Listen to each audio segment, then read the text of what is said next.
Hi everyone, I hope that you are fine and your family too. Today I am going to give you all the information about coronavirus, so please do not forget to come from. Coronaviruses are viruses that circulate among animals, with some of them also known to infect humans. Bats are considered natural hosts of these viruses, yet several other species of animals are also known to act as sources. For instance, Middle East Respiratory Syndrome coronavirus, MERS-CoV, is transmitted to humans from camels, and Severe Acute Respiratory Syndrome coronavirus 1, SARS-CoV-1, is transmitted to humans from civet cats. More information on coronaviruses can be found in the ECDC fact sheet. 3. Is this virus comparable to SARS or to the seasonal flu? The novel coronavirus detected in China in 2019 is closely related genetically to the SARS-CoV-1 virus. SARS emerged at the end of 2002 in China, and it caused more than 8,000 cases in 33 countries over a period of 8 months. Around 1 in 10 of the people who developed SARS died. As of March 30, 2020, the COVID-19 outbreak had caused over 700,000 cases worldwide since the first case was reported in China in January 2020. Of these, more than 30,000 are known to have died. While the viruses that cause both COVID-19 and seasonal influenza are transmitted from person to person and may cause similar symptoms, the two viruses are very different and do not behave in the same way. ECDC estimates that between 15,000 and 75,000 people die prematurely due to causes associated with seasonal influenza infection each year in the EU, the UK, Norway, Iceland, and Liechtenstein. This is approximately 1 in every 1,000 people who are infected. Despite the relatively low mortality rate for seasonal influenza, many people die from the disease due to the large number of people who contract it each year. The concern about COVID-19 is that, unlike influenza, there is no vaccine and no specific treatment for the disease. It also appears to be more transmissible than seasonal influenza. As it is a new virus, nobody has prior immunity, which means that the entire human population is potentially susceptible to SARS-CoV-2 infection. 4. What is the mode of transmission? How easily COVID-19 infection? Symptoms of COVID-19 vary in severity from having no symptoms at all, being asymptomatic, to having fever, cough, sore throat, general weakness, and fatigue and muscular pain, and in the most severe cases, severe pneumonia, acute respiratory distress syndrome, sepsis and septic shock, all potentially leading to death. Reports show that clinical deterioration can occur rapidly, often during the second week of disease. Recently, anosmia, loss of the sense of smell, and in some cases the loss of the sense of taste, have been reported as a symptom of a COVID-19 infection. There is already evidence from South Korea, China, and Italy that patients with confirmed SARS-CoV-2 infection have developed anosmia/hyposmia, in some cases in the absence of any other symptoms. 2. Are some people more at risk than others? Elderly people above 70 years of age and those with underlying health conditions, e.g. hypertension, diabetes, cardiovascular disease, chronic respiratory disease and cancer, are considered to be more at risk of developing severe symptoms. Men in these groups also appear to be at a slightly higher risk than females. 3. Are children also at risk of infection, and what is their potential role in transmission? Children make up a very small proportion of reported COVID-19 cases, with about 1% of all cases reported being under 10 years, and 4% aged 10 to 19 years. Children appear as likely to be infected as adults, but they have a much lower risk than adults of developing symptoms or severe disease. There is still some uncertainty about the extent to which asymptomatic or mildly symptomatic children transmit disease.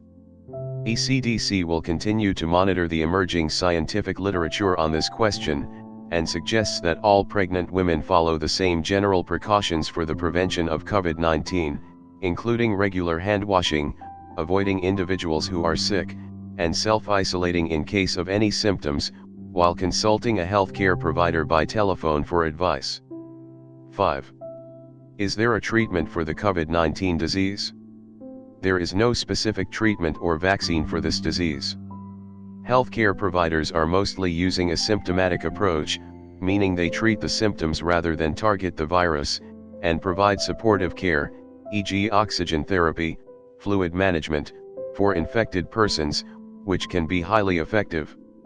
In severe and critically ill patients, a number of drugs are being tried to target the virus, but the use of these need to be more carefully assessed in randomized controlled trials. Several clinical trials are ongoing to assess their effectiveness, but results are not yet available. As this is a new virus, no vaccine is currently available. Although work on a vaccine has already started by several research groups and pharmaceutical companies worldwide, it may be months to more than a year before a vaccine has been tested and is ready for use in humans. 6. When should I be tested for COVID-19? Current advice for testing depends on the stage of the outbreak in the country or area where you live. Testing approaches will be adapted to the situation at national and local level. National authorities may decide to test only subgroups of suspected cases based on the national capacity to test, the availability of necessary equipment for testing, the level of community transmission of COVID-19, or other criteria. As a resource-conscious approach, ECDC has suggested that national authorities may consider prioritizing testing in the following groups: hospitalized patients with severe respiratory infections, symptomatic healthcare staff including those with mild symptoms, cases with acute respiratory infections in hospital or long-term care facilities, patients with acute respiratory infections or influenza-like illness in certain outpatient clinics or hospitals, elderly people with underlying chronic medical conditions such as lung disease, cancer, heart failure, cerebrovascular disease, renal disease, liver disease, diabetes, and immunocompromising conditions. 7. Where can I get tested? If you are feeling ill with COVID-19 symptoms, such as fever, cough, difficulty breathing, muscle pain or general weakness, it is recommended that you contact your local healthcare services online or by telephone. If your healthcare provider believes there is a need for a laboratory test for the virus that causes COVID-19, he/she will inform you of the procedure to follow and advise where and how the test can be performed. 8. Do persons suffering from pollen allergy or allergies in general have a higher risk to develop severe disease when having COVID-19? A large proportion of the population, up to 15 to 20%, report seasonal symptoms related to pollen, the most common of which include itchy eyes, nasal congestion, runny nose, and sometimes wheezing and skin rash. All these symptoms are usually referred to as hay fever, pollen allergy, or more appropriately allergic rhinitis. Allergic rhinitis is commonly associated with allergic asthma in children and adults. 9. How can we differentiate between hay fever/pollen allergy related respiratory symptoms and COVID-19 infection? Someone with COVID-19 usually has mild, flu-like symptoms, see above question 1, which are rather common and need to be distinguished from similar symptoms caused by common cold viruses and from allergic symptoms during springtime. The following table presents a comparison of the most common symptoms of all three conditions according to their reported frequency. It is good to bear in mind that the definitive diagnosis of COVID-19 is not clinical, but through laboratory testing of a sample from the nose or mouth. Table: comparison of common symptoms between common cold, hay fever, and COVID-19. 10. Should people who suffer from pollen allergy self-isolate if they develop typical hay fever symptoms? No, there is no more reason for people suffering from pollen allergy to self-isolate if they develop their typical hay fever symptoms than for anyone else. They should continue following the general guidance for physical distancing and seek medical advice if their symptoms get worse, if they develop fever or progressive difficulty breathing. Prevention. 1. How can I avoid getting infected?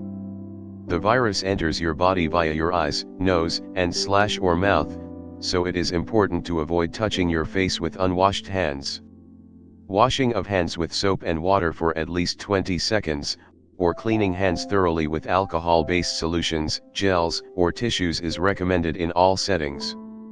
It is also recommended to stay 1 meter or more away from people infected with COVID-19 who are showing symptoms, to reduce the risk of infection through respiratory droplets. 2.